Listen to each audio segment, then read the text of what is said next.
Oke, Assalamualaikum warahmatullahi wabarakatuh. Halo semuanya, kembali lagi dengan saya Zaki. Pada kesempatan kali ini kita akan berada membuat sebuah playlist baru ya. Eh, kita akan membuat sebuah playlist manajemen list itu. Nah, eh, di sini kita akan buat sebuah manajemen tugas yaitu seperti aplikasi to-do list. Untuk hal-hal yang kita pakai itu seperti biasa tentunya Laravel Heart. Untuk database kita akan menggunakan MySQL. Nah, karena kita menggunakan MySQL, seperti yang kita tahu bahwa di Laravel Heart itu kita tidak bisa menggunakan MySQL kalau misalnya kita menggunakan Laravel Heart yang gratis. Karena MySQL baru bisa dipakai kalau kita Pro, gitu. Jadi Heartnya harus Pro. Nah, di sini saya menggunakannya Heart itu gratisan. Jadi uh, kita tidak bisa menggunakan MySQL. Maka dari itu, untuk menjalankan MySQL-nya, saya menggunakan Laragon. Di sini saya juga menggunakan Laragon versi lawas ya. Jadi Laragon versi 6. Tapi dalamnya sudah saya ubah soal otak-atik biar dia bisa sesuai dengan kualitasnya sekarang. Karena kenapa? Kalau kita menggunakan Laragon versi terbaru, maka nantinya itu akan berbayar. Jadi di sini kita akan buat sebuah website tentang manajemen aplikasi dengan fitur-fitur gratis dari aplikasi-aplikasi yang bisa kita dapatkan. Nah, untuk dashboard nanti kita akan menggunakan DB admin 2. Oke, jadi pertama sebelum kalian mulai, kalian bisa terlebih dahulu nih nge-running si Laragonnya dulu, biar jalan ya Apache dan MySQL. Terus buat bikin projectnya, sebenarnya lewat Laragon bisa, cuman biar lebih gampang kalian tinggal pakai Laravel Heart aja gitu. Ntar tinggal kalian ke site, ini kan dashboard awal nih. Kalian ke site, terus add ini seperti biasa, new Laravel project, kalian next, kita no starter kit, masukin project name-nya, terus jadi deh. Nah, nanti kalau udah jadi, tampilannya akan seperti ini. Di sini saya sudah setel ya buat ke kode editor menggunakan VS Code.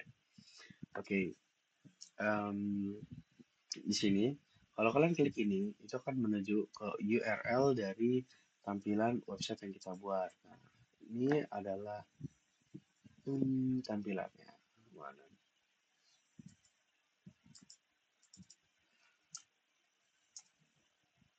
Nah, seperti ini. Ini adalah tampilan welcome page yang bawaan dari si Laravel-nya.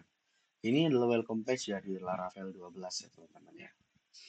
Oke, jadi kita bisa langsung nih kalau misalkan mau ke VS Code tinggal klik open, nanti kalian akan masuk ke VS Code-nya. Oke, di sini saya sudah melakukan beberapa konfigurasi karena seperti biasa saya akan menggunakan cara tentang review gitu ya model. Oke teman-teman. Jadi untuk hal yang pertama kali kita lakukan saat baru pertama kali masuk ke project kita, itu kalian bisa langsung ke bagian sini, .env. Kalian klik file tersebut, aja akan tampil hal seperti ini. Nah, seperti ini tampilannya. Di sini buat konfigurasi gitulah ya. Yang pertama kali kita lakukan adalah ini, DB connection. Ini pada awalnya itu seperti ini teman-teman. Nah, terus ininya pakai SQLite. Tuh. Tapi karena kita menggunakan MySQL, maka ini dirubah ke MySQL. Terus ininya kita aktifin deh. Jangan kita commit lagi gitu. Nah, untuk DB database-nya, ini untuk penam apa sih kayak file manager-nya lah. Itu kalian bisa bebas berkreasi untuk namanya ya. Gitu. Jadi saya menggunakan DB manajemen tugas. Gitu. Nah, kalau sudah seperti ini, kalian juga bisa tambahkan ini nih, app time zone. Ini biar nanti waktunya itu sesuai dengan waktu Indonesia lah. Kalau misalkan ada kayak perikotan waktu gitu. Nah, kalau pengen ngecek nih udah jalan atau belum, ada beberapa cara teman-teman. Teman-teman bisa buka Laragon. Ini cara yang pertama ya. Terus kalian ke MySQL-nya, terus klik phpMyAdmin. Itu nanti akan muncul seperti ini di Chrome. Set, gitu. nggak langsung sih, nanti munculnya tuh gini. Aduh, salah lagi. Enggak. Eh, Nah, ini adalah tampilan awal kalau teman-teman baru masuk. Atau teman-teman bisa juga langsung nulis gitu ya, localhost/phpMyAdmin. Jadi kalau saya ini kan ada 888 gini, itu karena kemarin saya melakukan sedikit konfigurasi di portnya gitu. Karena saya portnya dia 888, tapi biasanya sih 8080 kalau phpMyAdmin, kalau nggak 8000 gitu. Nah, oke. Nanti kalau sudah seperti ini, saya di sini untuk DB sendiri itu punya beberapa ya, jadi masuk ke DB dan DB manajemen tugas. Nah, sini nih udah ada file-file ini, user, session, patient, migration, job getter, seperti itu teman-teman. Nah, ini bisa kalian cek di phpMyAdmin itu setelah kalau kalian sudah ngekonfigurasi di .env ini, terus kalian ngelakuin ini di terminal ini, php artisan migrate. Nanti kalau misalkan memang name-nya itu baru, apa dia ngebikin baru, nanti ditawarin nih. Database DB management tugas does not exist on the MySQL connection. Jadi gak ada di MySQL-nya. Kamu mau nggak dibikinin? Kalian tinggal pencet yes, klik yes, apa sih, tulis yes aja dan itu langsung dibikinin. Gitu. Kalau udah dibikinin kayak gini dan done seperti ini, itu artinya dia udah jadi dan kalian bisa akses di sini. Kayak gitu teman-teman. Nah, setelah kita eh, ngebikin konfigurasi ke PHP adminnya seperti yang saya bilang di awal, kita kan gini, di episode kali ini kita pengen coba download dan pasang buat sampai ngejalanin SB admin 2-nya gitu. Nah, jadi langsung aja tuh teman-teman bisa kunjungin ke SB admin 2-nya ke situs ya. Teman-teman pilih yang paling atas aja dah. Sap, udah masuk. Kalau udah masuk, kalian tinggal pencet free download. Nanti dia akan bisa langsung download gitu. Cuman kalau saya kan udah download ya, jadi saya rasa saya tidak perlu download lagi, gitu, teman-teman. Ini kalau udah, di sini teman-teman ini dulu ekstrak dulu ya, setelah di ekstrak, nanti file dalamnya ini itu kita ganti nama gitu. Saya ganti nama jadi sbadmin 2 dan bisa kalian copy langsung ya. Ini klik kiri terus copy gitu. Ini klik ini. Nah setelah di copy, teman-teman bisa balik lagi nih ke VS Code teman-teman. Nah, setelah kalian balik ke sini, kalian bisa pergi ke bagian public. Terus klik kanan dan paste di bagian public. Nanti dia akan muncul seperti ini, SB admin 2. Jadi, setelah kalian download zip-nya, terus kalian ekstrak, kalian bisa pindahin dia ke folder public gitu di di folder tugas kalian gitu teman-teman. Nah, kalau udah nih, udah bang, udah selesai mindahin, oke, itu artinya udah siap kita pakai. Kita bisa menggunakannya sebagai template-nya. Di template-nya udah bisa kita aktifin. Tapi tidak segampang itu Ferguson. Oke, caranya gimana? Hal yang pertama kalian harus lakukan itu adalah buka web.php. Kenapa? Karena ini bagian migration ya. Jadi kalian pergi ke database.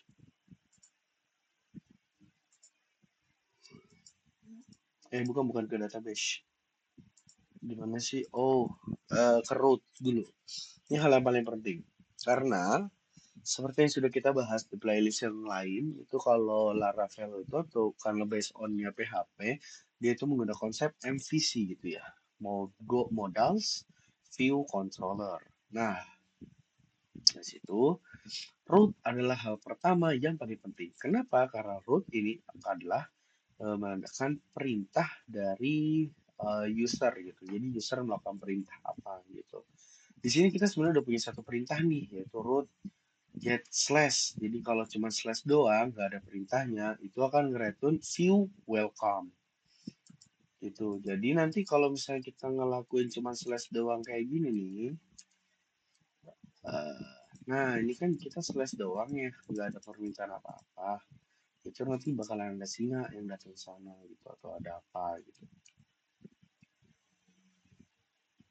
Nah, maksud saya kalau udah ke slash gini kan nggak ada apa-apa, jadi di sini kita return view gitu. Jadi tergantung permintaannya. Nah, yang pertama, karena kita pengen bikin dashboard, kalian bisa bikin kayak gini, root get, terus nama perintahnya di sini saya dashboard gitu ya.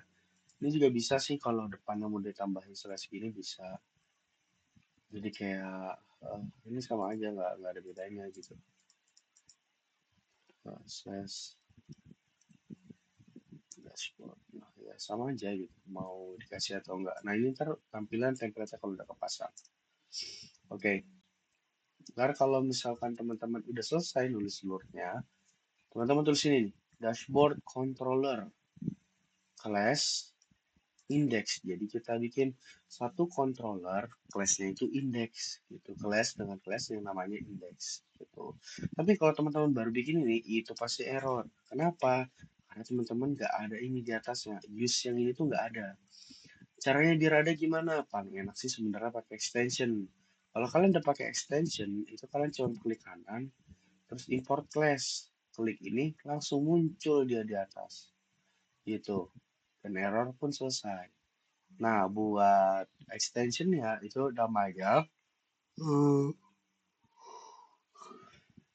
PHP namespace.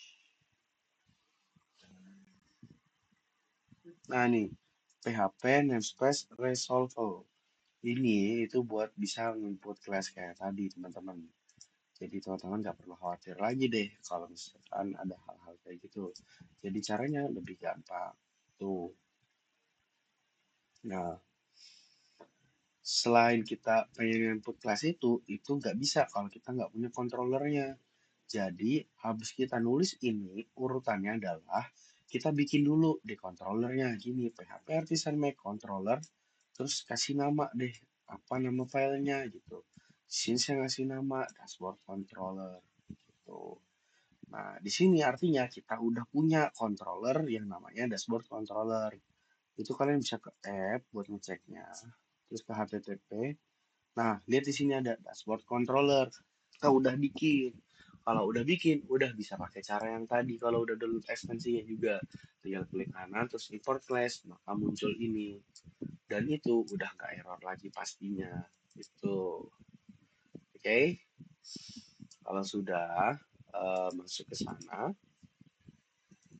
teman-teman bisa langsung masuk ke controller ya. Caranya diklik aja ininya, terus control, kalian klik. Nah, di sini kalian akan masuk ke bagian controllernya. Gitu.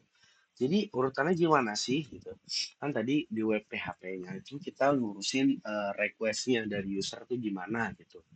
Nah, jadi kalau si user itu nge-request dashboard, dia bakalan masuk nih requestannya ke controller. Nah, itu bakal diambil alih sama namanya dashboard controller. Nah, dashboard controller ini tinggal kita masukin ini deh, public function index. Jadi si kelas index ini itu punya function return view dashboard.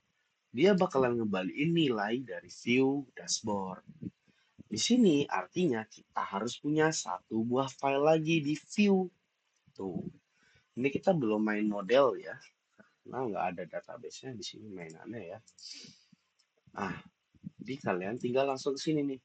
Resources ke view. Nah, di view kalian bikin satu buah file baru dengan cara klik kanan, new file. Nanti kalian kasih nama ini dashboard.let.php gitu.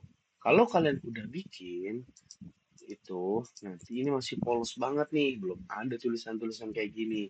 Dan tampilannya hanyalah landing page putih aja. Nah, gimana biar kita bisa bikin kayak tadi tapi cepet? Itulah gunanya DB Admin 2 di sini. Ini dia sebuah template untuk sebuah template untuk membuat dashboard itu yang berbasis sebagai dengan Bootstrap dia. Nah, Kalau udah kayak gini, kalian sudah punya dashboard.blade PHP ya bisa. Tapi ini itu pasti, saya bilang itu pasti masih kosong. Nah, buat nyaktifin atau pakai template gimana caranya? Kalian itu tinggal pergi ke public, terus ke sini nih, SBadmin 2. Nah, di sini kalian pilihnya yang blank.html. Tinggal diklik. Nah, ini langsung aja Ctrl A, terus Ctrl C. Kalian copy, pindahin ke dashboard.net.php. Nah, di sini pasti pas kalian jalanin itu udah ada perubahan, tapi masih error. Kenapa? Karena kalau kalian lihat di sini itu kayak gini nih, masih vendor, masih biasa banget. Nah, ini nggak bakal bisa jalan. Tuh, caranya biar bisa jalan adalah kalian ubah jadi kayak gini. Terus ditambahin deh SB Admin 2 di depannya, jangan langsung vendor. Kenapa?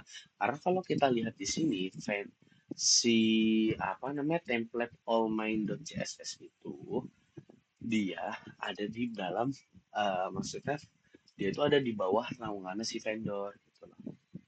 Tapi vendor ini itu ada di dalam SB Admin 2. Makanya kita nulisnya dari SB Admin 2, vendor baru keinginan mereka masing-masing gitu. Nah, ini kalian di CSS-nya tambahin aset gini, dan selain di CSS-nya kalian juga ngelakuin hal yang sama itu di JavaScript-nya. Jadi tinggal tambahin aset, kurung kurawal 2 kali, terus aset, terus masukin mereka ke dalam sini, dan jangan lupa diawali dengan SB Admin 2. Karena seperti yang tadi dijelaskan bahwa vendor itu ada di dalam folder SB Admin 2. Kalau nggak seperti itu, nanti dia pasti error. Gitu. Kalau kalian nggak percaya, bisa dicoba aja. Nah, kalau udah kayak gini, itu udah pasti jalan. Jadi kalian tinggal ke sini, terus kalian tinggal tulis deh, slash dashboard. Bang, akan langsung dapat blank page. Kenapa? Karena kita tadi pengen pakai blank.html. Maka yang kita dapat adalah blank page dari dashboard, gitu teman-teman. Nah, kita jadinya cuman butuh main tempel-tempel aja gitu loh, zaman sekarang. Karena banyak udah template-nya gitu teman-teman. Nah, di sini kita gunain template itu dari DB admin 2 gitu teman-teman. Oke, ini adalah tampilannya, dan mungkin di video kali ini cukup sampai sekian dulu. Nanti di video berikutnya saya akan ngajak teman-teman buat ngutak-ngatik dari dashboard yang blank page ini. Jadi kita rapihin deh gitu. Oke, mungkin sekian dari saya. Assalamualaikum warahmatullahi